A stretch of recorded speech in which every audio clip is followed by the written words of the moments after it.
Hi friends, welcome back to YouTube channel మన జీవితం. ఈరోజు టాపిక్ ఏంటంటే నగరం వర్సెస్ గ్రామం. అవును, మీరు నిజమే. మన విలేజ్లో పిల్లల పరిస్థితి ఎలా ఉంది, పట్టణాలలో పిల్లల పరిస్థితి ఎలా ఉంది, వాళ్ళు చిన్నప్పటి నుండే ఎలాంటి మైండ్ సెట్తోని ఎదుగుతున్నారు, మన గ్రామంలో పిల్లలు ఎలాంటి మైండ్ సెట్తోని ఎదుగుతున్నారు అనే విషయంపై చాలా సమాచారాన్ని సేకరించి ఈ వీడియో ద్వారా మీకు కూడా తెలియజేద్దామని చెప్పేసి చేస్తున్నాను. కాబట్టి అందరూ తప్పకుండా ఈ వీడియో పూర్తిగా చూడండి. మన గ్రామంలో ఉన్నటువంటి పిల్లలు ఎదుర్కొంటున్న సమస్యలు, వారి మైండ్ సెట్ రకరకాలుగా చేంజ్ కావడానికి ఉన్న పరిస్థితులను ఇప్పుడు నేను ఈ వీడియోలో తెలియజేస్తున్నాను. ఏంటంటే సిటీలో ఉండే పిల్లల విషయం ఏంటంటే వాళ్ళకు ముఖ్యంగా చెప్పుకుంటే మెయిన్లీ ఎన్విరాన్మెంట్ పరిస్థితులన్నీ వాళ్ళకు అనుకూలంగా ఉంటాయి. అంటే ఏంటంటే చుట్టుపక్కల కాలేజెస్ కావచ్చు, స్కూల్స్ కావచ్చు, కోచింగ్ సెంటర్స్ కావచ్చు, అందరూ ఏదో ఒక బిజినెస్ మ్యాన్స్ ఉండడం చుట్టుపక్కల, లేదా వాళ్ళకి చిన్నప్పటి నుండే బిజినెస్ పట్ల, ఇతర అంశాల పట్ల అవగాహన ఉండడం, వాళ్ళకి ఇంటి పనులు ఎక్కువగా చెప్పకపోవడం, కేవలం స్టడీ ఫోకస్ మాత్రమే పేరెంట్స్ అక్కడ వాళ్ళని ఎంకరేజ్ చేస్తారు. కాబట్టి సిటీ కల్చర్తో పోల్చుకుంటే విలేజ్ కల్చర్లో ఉండే పిల్లలు కొన్ని సమస్యల వల్ల కావచ్చు, కుటుంబ బాధ్యతల వల్ల కావచ్చు, గ్రామాల్లో ఉండే ఎన్విరాన్మెంట్ అంటే ఎక్కడో ఒక దగ్గర స్కూల్ ఉండడం, కోచింగ్ సెంటర్స్ లేకపోవడం, పెద్దగా బిజినెస్ మ్యాన్స్ కానీ, జాబర్స్ కానీ, ప్రభుత్వ ఉద్యోగులు కానీ, ప్రైవేట్ ఉద్యోగులు కానీ వీళ్ళందరూ చాలా తక్కువగా ఉండడం, మరియు ఇతర అలవాట్లకు లోనవ్వడానికి ఈ గ్రామాలలో ఉండే ఎన్విరాన్మెంట్ కొంత కారణమవుతుంది. అందుకనే గ్రామాల్లో ఉండే పిల్లలు ఆలోచన, వారి విధి విధానాలు వేరే ఉంటున్నాయి. సిటీలో ఉండే పిల్లల ఆలోచనలు, విధి విధానాలు వేరే ఉంటున్నాయి. కాబట్టి మనము చిన్నప్పటి నుండే గ్రామాల్లో కావచ్చు, పట్టణాల్లో కావచ్చు, ఏ పిల్లలకైనా కూడా నేర్పవలసిన విషయాలు ఏంటంటే ఒత్తిడి సమస్యను దూరంగా ఉంచాలి పిల్లలకు. ఎందుకంటే వాళ్ళు ఇప్పుడు ఎదుగుతున్న క్రమంలోనే వాళ్ళకు ఎంతో స్వేచ్ఛనివ్వాలి. ఇంటి పని భారం పెట్టకూడదు. ఇదితే అదితే, లేదంటే ఈరోజు నాకు ఈ పనిలో సహాయం చేయి, మన వ్యవసాయంలో సహాయం చేయి, లేదా ఇంకేదో పనిలో సహాయం చేయి, మనం డబ్బులు సంపాదించుకోవాలి, పని చేసుకోవాలి, ఇలాంటి విషయాలు చెప్పి స్టడీస్కి దూరం చేస్తున్నాం మనమే. గ్రామాల్లో ఉండే మన పిల్లల్ని మనమే మన అవసరాల కోసం కావచ్చు, మన ఇతర పనుల కోసం కావచ్చు, మన పిల్లల్ని మనమే స్టడీస్కి దూరం చేస్తున్నాం అనే విషయం గమనించుకోవాలి. కాబట్టి వీలైనంత వరకు ఒక రోజులో కనీసం పిల్లల ఆలోచన విధానం మారే విధంగానైనా మనం ప్రయత్నించాలి. లేదంటే ఒక పిల్లాడు తప్పకుండా ఆలోచనలు మారే అవకాశాలు ఉంటాయి, మరియు స్టడీస్ పైన ఫోకస్ చేయలేకపోతాడు, ఇతర చెడు అలవాట్లకు లోనయ్యే అవకాశాలు ఉంటాయి. కాబట్టి నగరాలలో ఉండే పిల్లలు మాత్రమే తెలివి కలవారు అని చెప్పట్లేదు. గ్రామాల్లో ఉండే పిల్లలు కూడా చాలా తెలివైన వారు. ఎన్నో స్ట్రగుల్స్ ఫేస్ చేస్తుంటారు, ఇంట్లో సమస్యలన్నీ చూస్తూ ఉంటారు. ఎన్నో విధాలుగా గ్రామాల్లో ఉండే పిల్లలు చాలా ధైర్యంగా ఎదుర్కొనే ఒక సంకల్పం ఉంటుంది, దృఢమైన సంకల్పం ఉంటుంది, చాలా ధైర్యవంతులు. కాబట్టి గ్రామాల్లో ఉండే పిల్లలకు కావాల్సింది ఏంటంటే ఇంటర్నెట్ని ఉపయోగించడం ఎక్కువగా ఉండాలి. అంటే మనకు అవసరమైన విషయాలను మనం ఇంటర్నెట్ వాడకం ద్వారా తెలుసుకోవడం చాలా ఫాస్ట్గా చేయించాలి. వాళ్ళకు ఇంటర్నెట్ అనే ఈ సముదాయాన్ని, దాని యొక్క ఫలితాన్ని, మనకు వచ్చే సమాచారాన్ని బట్టి పిల్లలకు తెలియజేసేటట్టు చేయాలి. చాలా షార్ప్గా చేయాలి. అది ఒక తల్లిదండ్రుల బాధ్యతే, అది పూర్తిగా తల్లిదండ్రుల బాధ్యతే. ఎందుకంటే తల్లిదండ్రులు ఎంతో ప్రేమగా కన్ని పెంచి వాళ్ళని ఏదో స్థాయికి తీసుకువెళ్ళాలి, ఎంతో పెద్ద పై చదువులు చదివించాలనే ఆలోచన ఒకటి ఉంటేనే సరిపోదు. దానికి తగ్గట్టు మన విధానాలు, మన విధి విధానాలు కూడా పిల్లలకు అనుగుణంగా ఉంటే మాత్రమే అది సాధ్యమవుతుంది. అందుకే ఫ్రెండ్స్, మొక్కగా ఉన్నప్పుడే వంచితే వంగుతుంది, అది చెట్టు అయిన తర్వాత వంగదు. కాబట్టి పిల్లలకు కూడా అంతే. వాళ్ళు చిన్నప్పటి నుండే మనం ఎలాగైతే పెంచుతామో అలాగే వాళ్ళు ప్రవర్తిస్తారు. కొంతమంది పిల్లలు ఉంటారు, మన చుట్టుపక్కల వాళ్ళ ఏదైనా కానీ స్కూల్కి వెళ్ళమంటే వెళ్ళరు, ఏడుస్తారు, తప్పించుకుంటారు. ఎంత మారం చేస్తారంటే చాలా మారం చేస్తారు.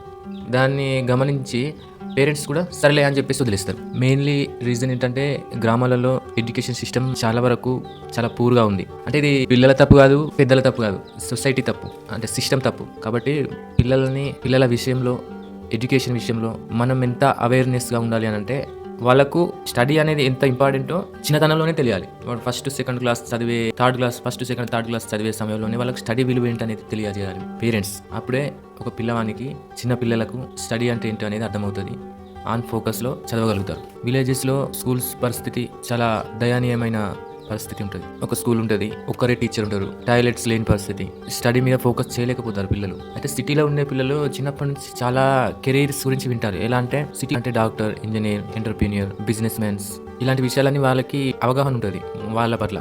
ఎందుకంటే వాళ్ళ చుట్టుపక్కల ఉండే ఎన్విరాన్మెంట్ అంతా కూడా ఒక సిస్టమ్, ఒక ఎడ్యుకేషన్ సిస్టమ్ మాదిరిగానే కనిపిస్తుంది.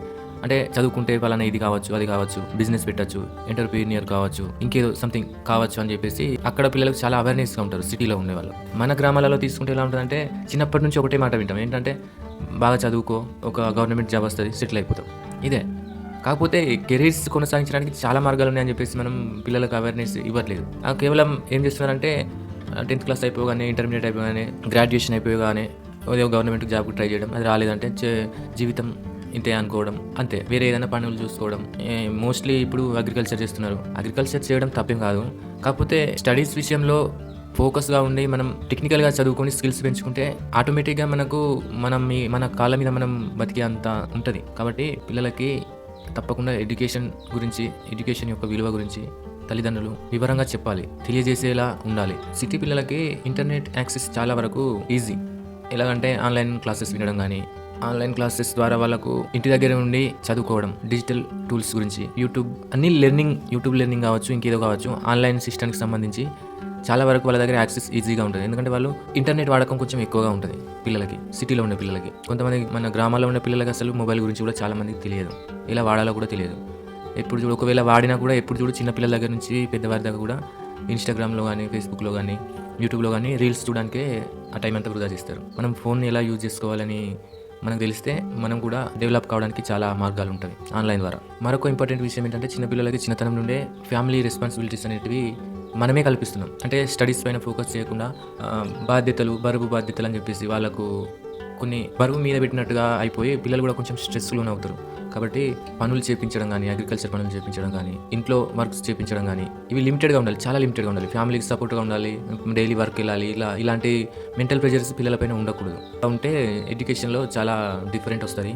తర్వాత ఫ్యూచర్లో బాధపడే పరిస్థితి కూడా వస్తుంది. కాబట్టి పిల్లల విషయంలో, ఎడ్యుకేషన్ విషయంలో చాలా జాగ్రత్తగా ఉండాల్సింది పేరెంట్స్ మాత్రమే. ఇంకో రియాలిటీ ఏంటంటే సిటీ పిల్లలు స్కూల్స్లో కమ్యూనికేషన్ స్కిల్స్ కానీ, ప్రజెంటేషన్ స్కిల్స్ కానీ, ఇలాంటివి ఇంగ్లీష్ స్పీకింగ్స్ కానీ ఎక్కువగా ఉంటాయి. వాళ్ళ దగ్గర స్కిల్స్ ఎక్కువగా ఉంటాయి.